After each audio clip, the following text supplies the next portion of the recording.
Hello, artist. Please make sure your hands are folded as we prepare for today's lesson. Look around to see which table is the most still. They are so still that they're moving less than anyone else, even down to eyelashes. They may be looking to identify the materials, the supplies for today, and their hands are folded. Look to see which table is best. Focus on you and your materials, and we'll start in 30 seconds.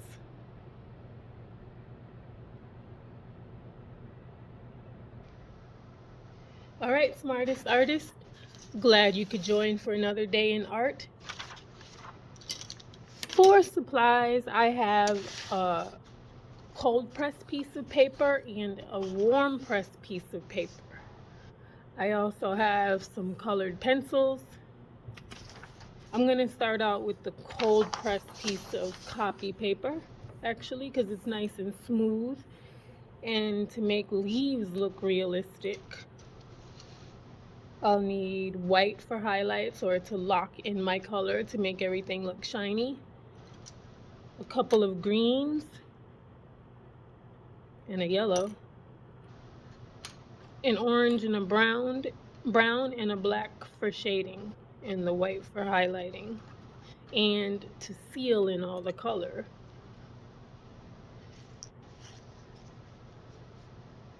I did pick some leaves off the tree. I don't recommend that. Off of a tree. I don't recommend that because trees decide when they want to shed their leaves. But here are 3 leaves, and then here are 3 leaves that I picked off the floor, the ground. So today we're going to make some realistic looking leaves.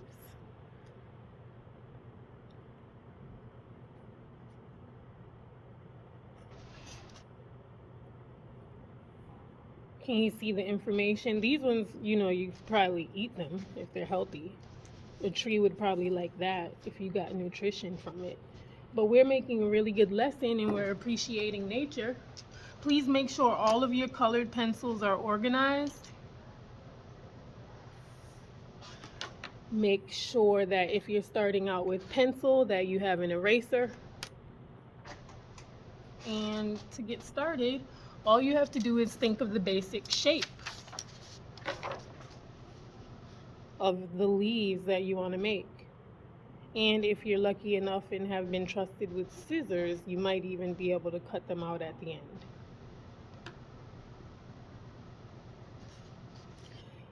To start, you want to draw the shape of your first leaf. The easiest shape is the shape that's a football shape.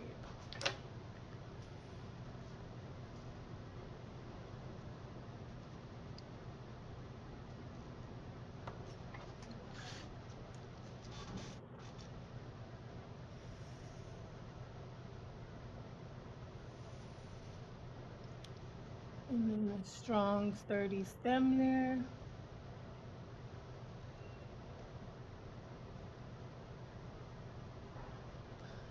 Then a natural stem going through that joins the stem there. These are the veins of the plant, right? Some are more visible than others. And then I'm gonna draw. These alternate and then sometimes they connect. Here I have them connecting, these V shapes. See, a V shape here, V shape here, that curves, and a V shape here. Now let's color the segments within the leaf. I'm going to start out by shading close to the areas that I want to look a little bit darker. I'm going to have this under my color, and I'm just defining my spaces here. Just pressing lightly, not too dark. I'll give this a dark outline later. I want my leaf to look realistic, not like I did it with marker. Marker tends to give us a more cartoony feel. So to inspire the color of this leaf, I'm going to use, I guess I need a red colored pencil as well. This leaf.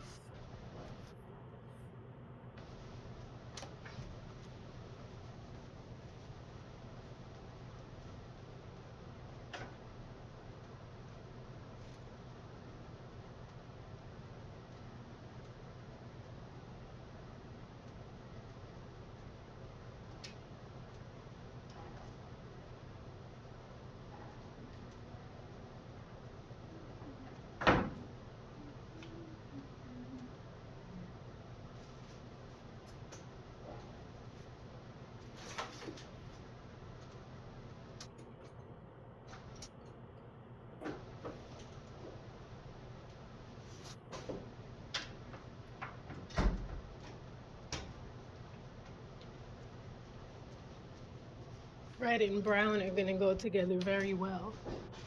So take your your inspirational piece, and start to blend the color in for your leaf just that same way. Take time to connect to what you're seeing with your eyes when you look at the leaf. And make sure you're coloring smoothly so that none of the white paper shows. You want your leaf to look so real that people won't be able to tell which leaf is real and which one is made of paper and designed by you, inspired by a leaf that you saw with all of its natural pigment. It decided to fall to the ground, and now it's living out its process, shedding its chlorophyll. Its green chlorophyll is changing. Just like how we change, our skin changes with nature over the year. Our skin changes. We need to stay hydrated. So I'm going to stop adding so much red. I'm doing this a little bit. But my yellow side's going to be over here. I'm adding yellow into the red. Yellow and red make. What color is, if red and yellow are primary, orange is what?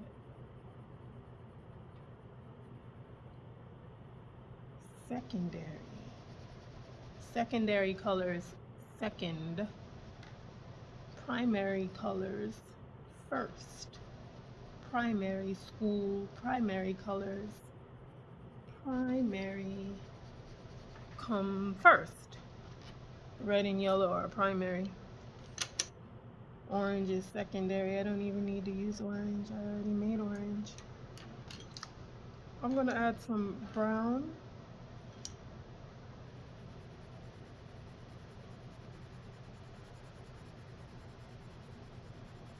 Don't press too hard, that way you don't have to sharpen your pencil over. Pay attention to the spaces that still have white left in them. That's where color can still stick.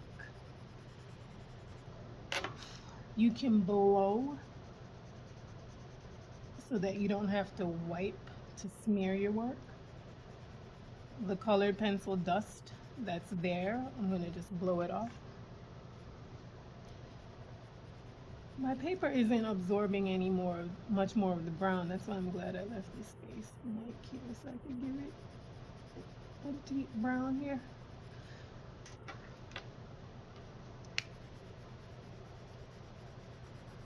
Now just go over your leaf as much as you can to make it look real and see what the colored pencil is allowing you to do. Because these are school arts, and I think that Crayola are always better. This has like not much green in it at all.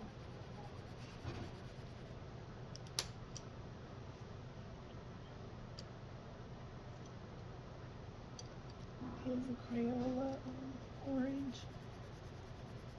It's allowing the paper to hold its color even though there's not a lot of blank paper. So this orange is sticking into the other color that's already there. The pigments mix better. Just because it's a Crayola.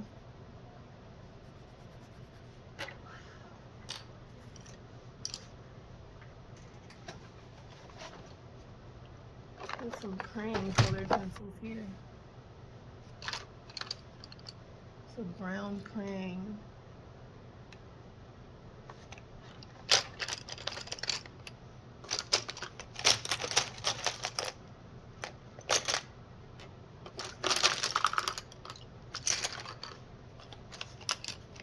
And then a red orange Crayola.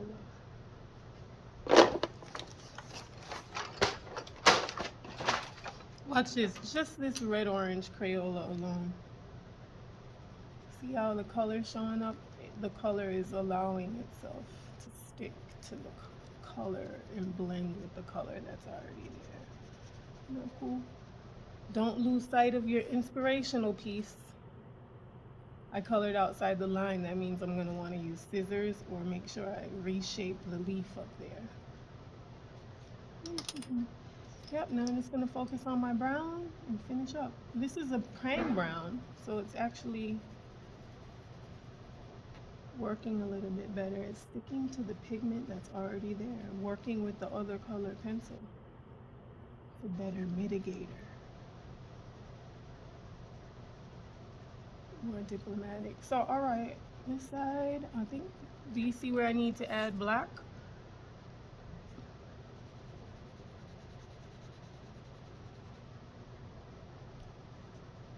Here, cross-hatching will get me far. So see how these lines look like they're going this way?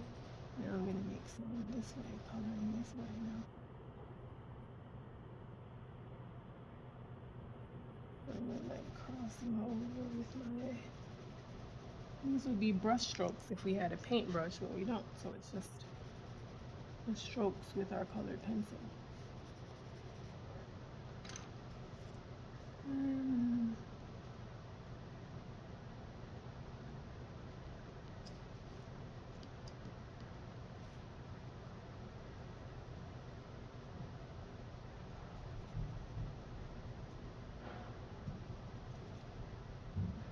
Look like there's some spots on there. Just add those to make it look more natural if your color was really uniform.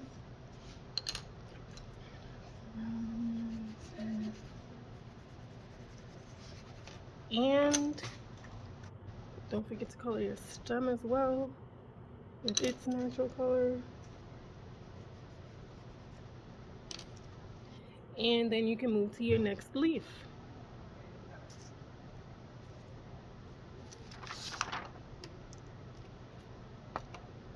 I'll cut this out later. You can move to your next leaf. Please take time to make sure your name is at the baseline of your paper.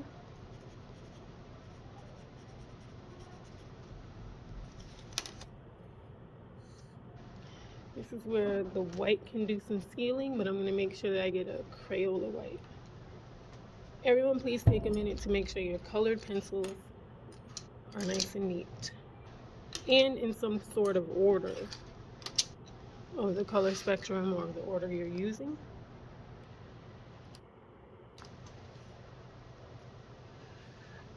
I tend to keep my pencils in rainbow order.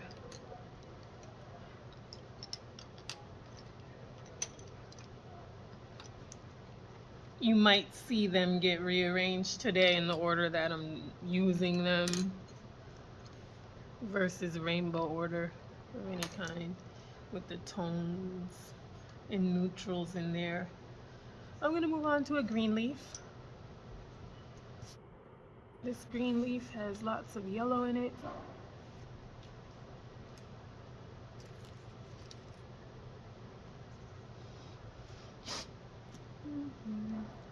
Well, you know, the first step is to draw the shape of your leaf, the overall shape of it.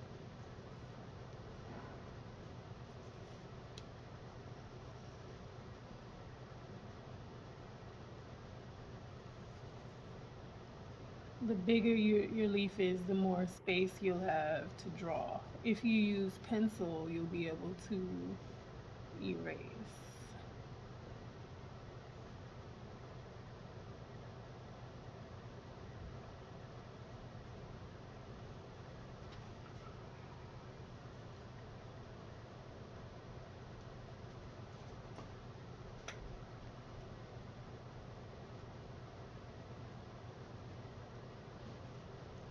This leaf is a little bit jagged along its edges.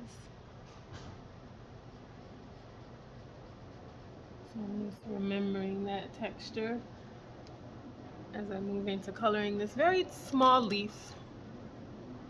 Already I'm starting to take my pencils out of the order I had them in, setting aside dark green, light green, yellow, and maybe a little bit of brown for this leaf.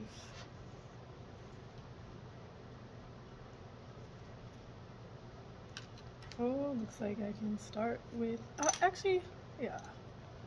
Start with yellow, just adding a base of yellow on this side to see how it looks, using my pencil to add the veins of the leaf, which are very green actually.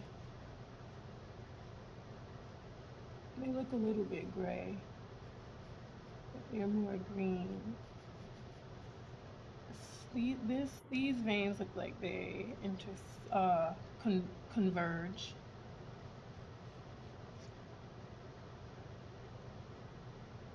These look like they alternate. And these look like they're alternating a little, so they don't meet there. And shade lightly. Always start with light shading in order to make sure that you don't change too quickly in color where it's too dark or it's not the right color and you don't have time to change it. So if you just color lightly, you can slowly make these changes, modifications, edits as you're rendering your leaf, bringing it to life.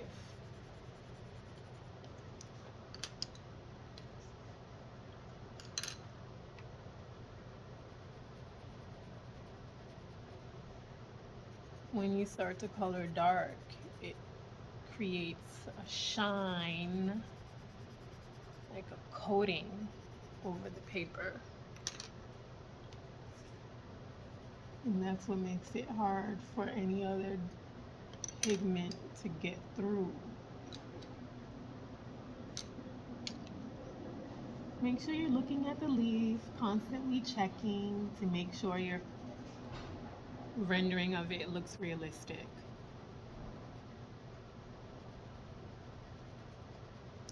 Take a deep breath in, make sure your legs are in front of your chair. Organize your pencils and keep moving forward with your designs.